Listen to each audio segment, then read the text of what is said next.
Once you have configured the Settings tab, you'll scroll back to the top of your page and select Sources. Sources is where you're going to define where the tickets for this queue will be coming from. On the left is a list of all of the previously configured mailboxes and Facebook accounts that you can choose from. You can search for a specific mailbox or Facebook account by using the search filter. To add a mailbox or Facebook account as a source, click the desired mailbox from the list on the left. You can add as many mailboxes as you need.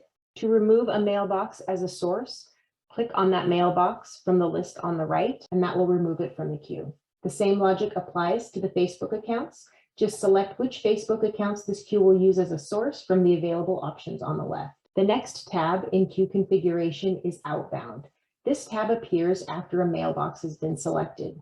Here you'll configure the mailbox that will be used to reply to your clients or customers. You need to add the name of the sender's email address, and if you allow them to reply to the email, you need to add the email address that reply will go to. In the auto reply configuration, you can select a template from your previously configured templates. You can add exception domains that will not trigger the auto reply, and we can select the triggers when we want this auto reply to send once a ticket is created. And we can also choose to include the episode body, which is what the client sent to us that triggered the ticket. The forward reply configuration, we have the same options to choose a previously configured template and then also add a domain exception. For example, you may not want emails coming from your organization to trigger tickets.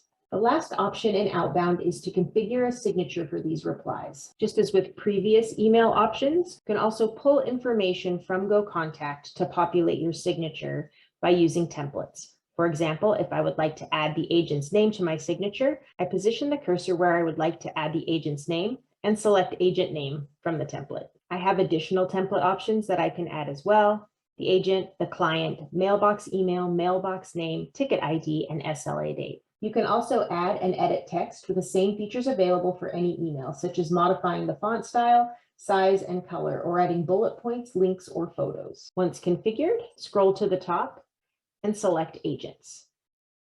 Agents is where you will assign agents and or groups who will work in this queue. On the left, you can search for agents or groups you want to add to the queue. Click on them to add them to the queue. If you would like to remove an agent or a group from the queue, click on their name on the right side, and that will remove them from the queue. You can also choose groups if your organization is using pre-configured groups to add or remove them from the queue the same way you would an individual agent. Once you've added agents to your queue, it's time to move on to subjects.